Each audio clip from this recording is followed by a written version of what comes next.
Toby and Mark have just crushed this plot. We were just saying that this is the fastest we've ever had a site into production. So we didn't start doing anything on this site until 2 weeks ago. Well, we tarped it for the season, but that didn't actually do much. We had to strip the grass off and then till it and do all that kind of stuff. So 2.5 weeks from crappy lawn into planting lettuce, and it looks like they'll finish at least most of this today. We'll keep the rest of this tarped for now, but new greenhouse, and then we'll put another one up next to this as soon as we can pull the other one down to bring it here. But we've still got about 2 weeks left on the next succession of lettuce that's coming in here. Right now, our Salanova lettuce is sitting in flats for 3 weeks. A number of people have asked me that. So they sit in the greenhouse for 3 weeks, then they come out and get transplanted. We're always changing things up on the farm. It's an ever morphing operation, and we want more greenhouses basically. We also have a ton of extra tomatoes, and we have the demand for tomatoes, so I want to grow as much as I can. So I've decided to do some modifications here at this plot.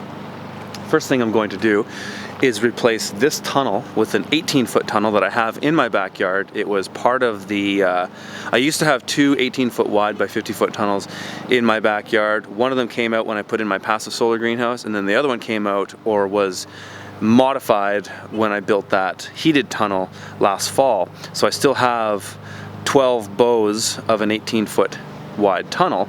So I'm going to put it here. So I'm actually going to keep the ground posts the same here, and then I'm going to bring it to here where that rock is, put ground posts in there. So I'm going to shorten these beds a little bit, but they're still going to be 50 feet long, because actually this next little rock here is my 50-foot mark from the front. So 18-foot by 36-foot tunnel going in here. That's going to give us 6 rows of tomatoes, which is awesome, as well as some extra production for the winter, of course. And then what we're going to do to this one is kind of what I did to my heated greenhouse in the fall. Is I'm going to modify it. I'm going to keep it as is, in the sense that I'm going to put in some new ground posts that are 3 feet high, and then these are going to go into it, and then I'm going to stretch it just 3 feet to this line here, so it'll be wider and a bit taller. But I don't think I'll have to make trusses on this one, because I'm not stretching it that much, and it's not that much different than it already is. I will have to re-poly the greenhouses, of course, but it's probably about $150 in poly for each. I got lots of scrap poly to make end walls like I have here, and that's going to give us some extra production on this plot, which is awesome, because this will turn into 5 beds, and then instead of doing our interplanting like we've done in previous years, where we put the tomatoes on the edge of the bed, we'll be able to put them more in the center of the bed, just like we did at our heated tunnel. And so since this one's coming out, this is going to give us extra material to put another movable caterpillar tunnel at our new plot. All right, I'm trying to stay at the home base as much as I can right now, knowing that my wife could go into labor any second. So I'm just doing things here. The guys are out planting that lettuce right now, but I just wanted to show you some of the microgreens that we're doing right now. I'm pretty happy with most of them. So I'm kind of on a steady schedule with these now. I'm planting basil, I'm planting every week.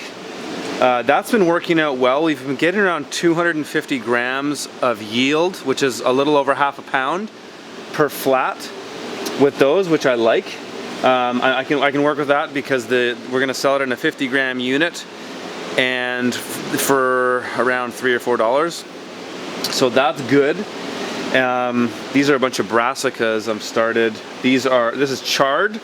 Chard, one thing I've discovered is great about, this is a 1 week ahead crop, still not ready to harvest, but a way I've been able to get the hulls of the seed off really easily is when I plant them, I cover them with vermiculite and I press them down, then I water it, and then I germinate the flats just like I do my pea and sunflower, with a flat directly on it. That weight really seems to it seems to get the hulls off, whereas when I was starting it before without doing that and not having the weight of a flat on top, I wasn't getting the hulls off as well. This is working well. This Shungiko Japanese Chrysanthemum is doing really well. I'm getting about 250 grams of yield per flat on that one. I'm happy enough with that. This is my red amaranth. It's not red garnet amaranth. I can't seem to find that in Canada. It's just a red amaranth. I like it. It looks nice. Haven't even harvested it yet though. These are the first ones I did. I had some kind of slug get in there and screw that one up, but this is what they're looking like. They're nice, but these are almost a month old right now, so it's kind of a slow grower. This is my red sorrel. That I haven't even harvested this yet. This is super slow as well. This is March 13th. Like it's late April today, so that one I don't have too many hopes for that. You know, maybe there's a market for it, but it's really slow growing. The price would have to be pretty high to make that one worthwhile selling. Red cabbage, fantastic microgreen, pretty much the same as radish as far as yield and grow time. So that's definitely a winner, doing a lot of that. And I've got more basil above here. I really like the basil. I'm actually experimenting right now with doing it at a wider density so that I can get a really big true leaf. I almost want to have, here's some stuff we started for our garden. I almost want to have basil like that. I want 2 big true leaves on it. These ones obviously too big, but I want 2 big true leaves on it, and then I'm expecting a higher yield there. We did harvest some that were double the density in the planting of this. This is 6 grams, so we were doing 12 grams and getting about 250 grams per flat. Really thick, tiny true leaves in there, mostly cotyledons. That was okay, but I'm trying to get them to a true leaf stage, and I think that's going to be a better product as far as the customer recognizing what it actually is. This is what I'm using to water these types of microgreens, the ones that have a thin stem and I don't want to knock over. I just get it going really light and it waters them very well, keeps them standing up.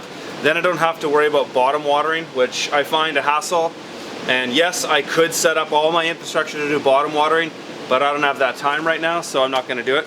I've put a quick coupler on here, so this pops off. And then my normal watering wand, which is what I was using when I planted those micros and is what I use when I'm doing all of the pea shoots and sunflower shoots. So that's a heavier one, and yeah, so I just switch them up and it's easy. I'm gonna do a little bit more work on my raised bed garden. I'm making this out of these concrete pavers that are the same pavers that I put down on the floor in our nursery, and I also made that raised bed with last year, and I'm kind of taking it apart. And yes, it has been some doing work and then undoing work, which always kind of sucks. However, I will say what I like about what I've done here, even though there's been plenty of mistakes made, is that I've put so much optionality into this greenhouse. And I love that term, optionality. It basically means to leave options for yourself so that you can go one way or the other. And that term comes from a book called Anti-Fragile by a guy named Nassim Taleb. And if you haven't read that book, I would highly recommend it. I think it's actually one of the most important books ever written as far as how you can structure your life and your business to always position yourself to be in a place where you benefit, you win. It's all about win-win. And some of the concepts in there actually I think are next level, even as far as permaculture is concerned, because it takes some of these concepts that exist in nature and talks about what are the characteristics that make a species or a person or a business, what are the characteristics that make them win and always get better as they move through life. And that's kind of a side tangent. But besides that, I have made this greenhouse with optionality. So I'm taking out these beds because they're no longer needed. It's just not really practical. I'm better off having these shelves in here to do more microgreens than I am to have this garden. Besides, the garden is mostly shaded out for well over half the year because of the greenhouse in front of it. I am going to keep some of the garden going. I'm going to keep a portion of it down here, particularly where I have my lemon trees and all that, personal garden stuff. This is all going on our deck. This is my wife's stuff. And I'll keep a little chunk of the garden here. This part gets a bit more sun in the winter time, but I'm going to take all this garden out here and use those pavers on the garden here. And this will probably be our winter garden this coming winter. This thing has been fantastic and it's growing really, really well. Gets a lot of light. And so this is my family garden. And it's basically a mirror image of what's going to be over here. So it's sort of a T shape. And I've designed it so that I have access to the side of my house there where we keep our tools. And this will be a family garden that I can grow stuff that I wouldn't normally grow for the farm. So that's it for my day, guys. Thanks for watching, and we'll talk to you later.